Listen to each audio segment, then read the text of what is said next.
There comes a moment in every person's life when God presses pause on the noise around them and whispers, "Look at yourself. Really look." Not the version of you that you present to the world, not the version of you that hides behind busyness, behind distractions, behind people who don't even value your presence. God is calling the you beneath the excuses, the you beneath the fear, the you beneath the constant habit of pouring into everyone while leaving yourself empty. And the message is simple: focus on yourself and stop wasting time. Because time is not waiting for you to get confident. Time is not pausing for you to heal, to decide, to stop doubting, or to find the perfect moment. Time is moving whether you rise with purpose or wander in circles. And if you keep giving your time to people who drain you, habits that weaken you, and environments that limit you, then you are preparing a future you will regret stepping into. You cannot keep trying to save everyone else while ignoring the rescue God has been trying to bring into your own life. You cannot keep watering dead soil, hoping it will turn into a garden. You cannot keep showing up for people who never show up for you. And you certainly cannot keep postponing your growth because you're afraid of what will happen when you finally choose yourself. Choosing yourself is not selfish. It is stewardship. It is responsibility. It is obedience. When you focus on yourself, you are saying, "God, I am ready to become the person you envisioned when you created me." And that version of you, oh, that version is powerful. That version is disciplined. That version is clear-minded, emotionally grounded, spiritually awake, and intentional about who receives access. But you can't meet that version of you if you're still stuck in yesterday's distractions. Some of you are wasting time replaying conversations that didn't matter. You're wasting time scrolling through lives that aren't yours. You're wasting time giving energy to situations that ended long ago.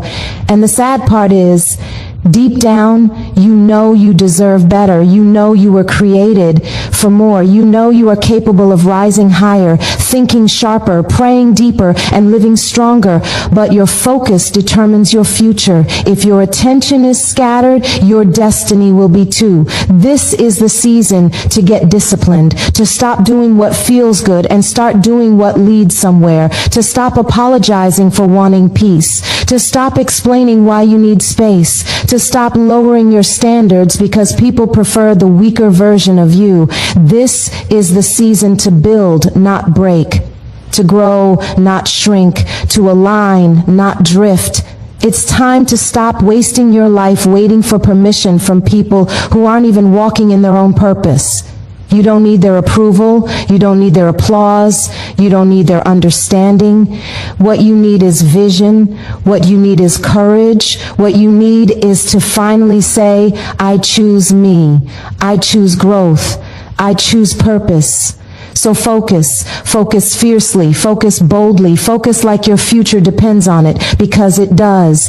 Pour your energy back into the places God has been calling you to, the healing you've postponed, the dream you've been afraid to pursue, the boundaries you've been scared to set.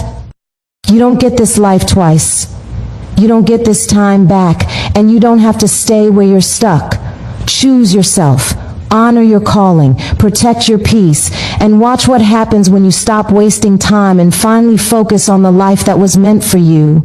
Your time is one of the most sacred gifts you have, and yet it is the gift most people give away without hesitation, without intention, and without realizing the cost. Time is the one currency you can never earn back, never recycle, never restore once it's gone. You can rebuild money, repair relationships, recover confidence, and reinvent identity, but you can never reclaim a single hour that was wasted.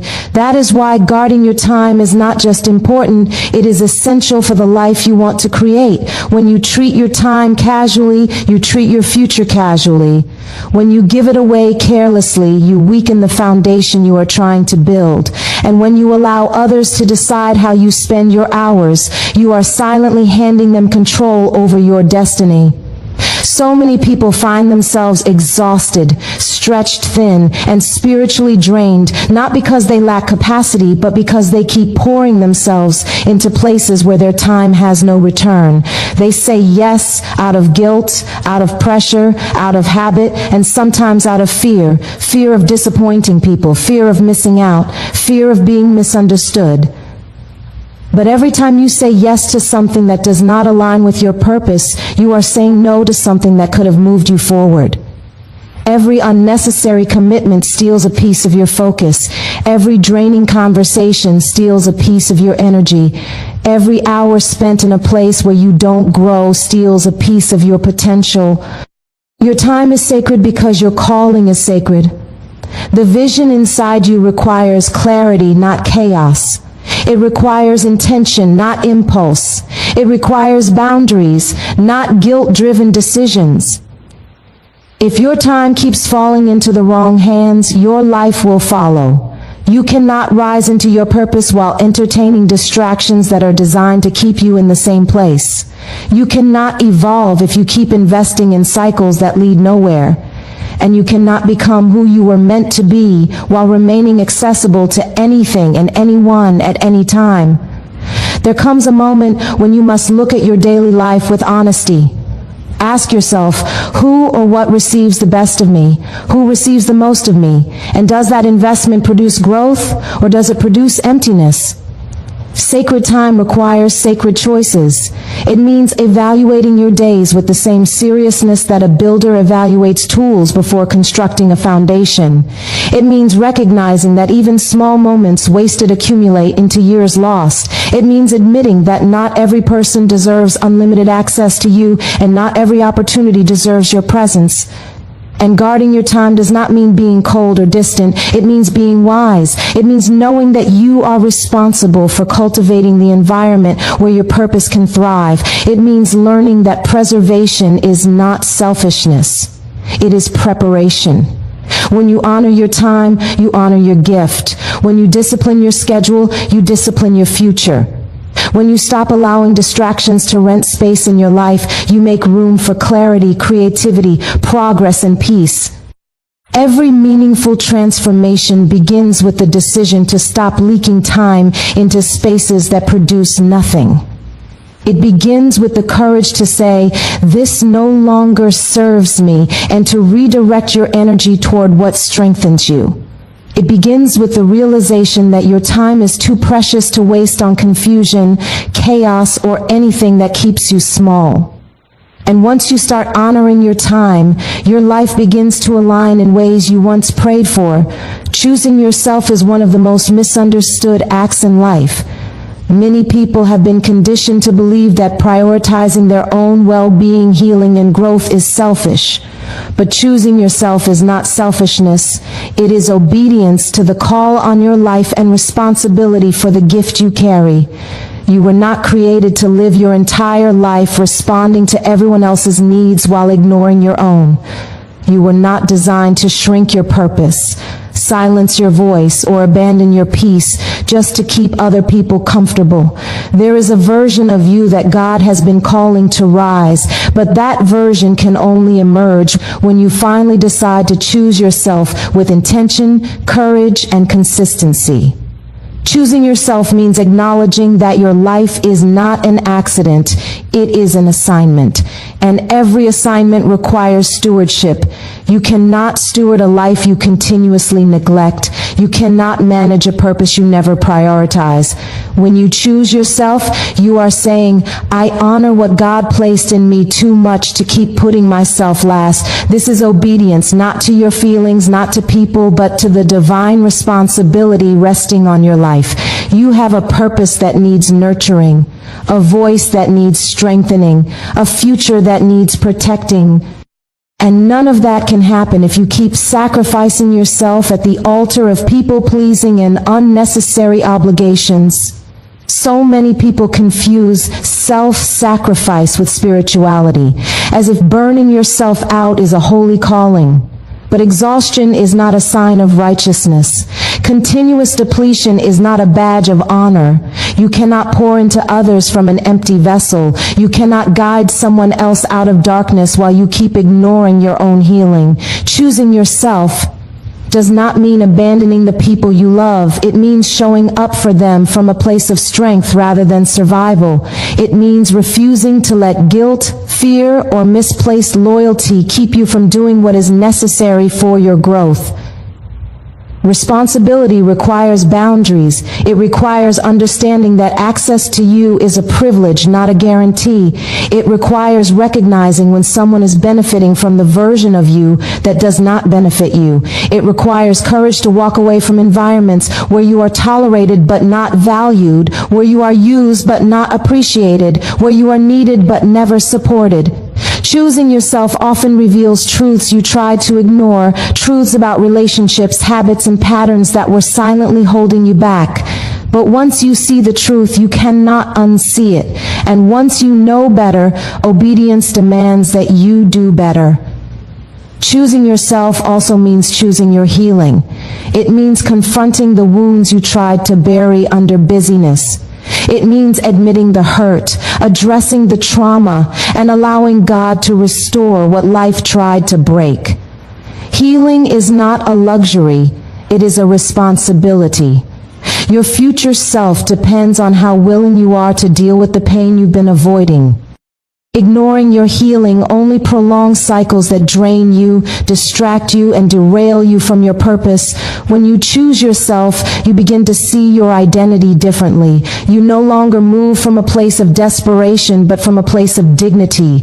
You stop saying yes out of fear and start saying yes from alignment.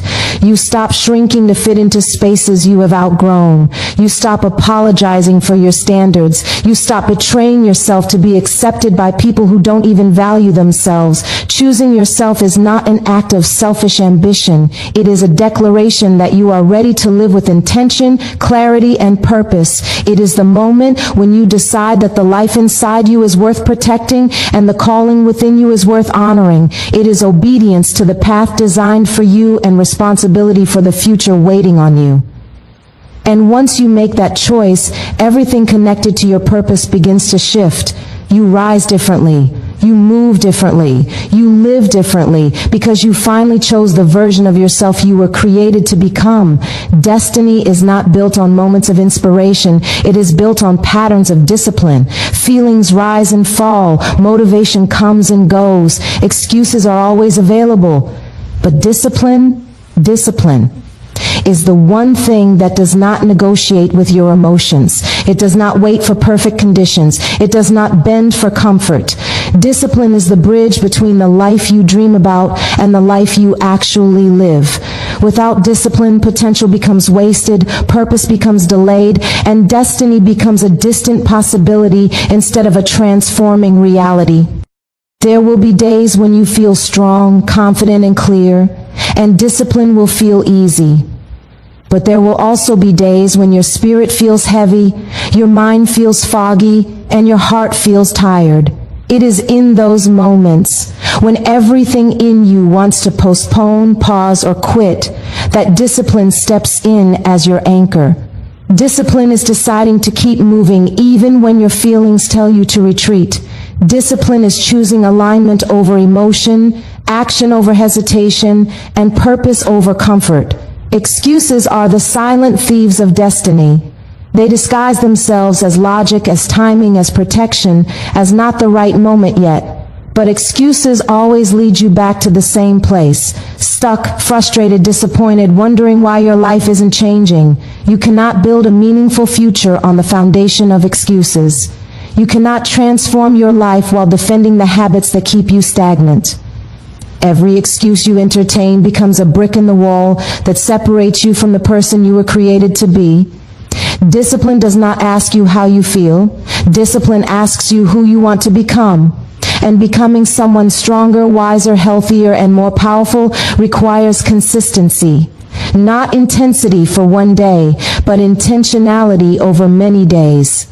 Discipline is the daily choice to honor your goals, even when no one is watching, even when progress is slow, even when the results are not immediately visible. It is the willingness to be loyal to your future more than you are loyal to your comfort. Some people pray for transformation, but ignore the discipline required for it.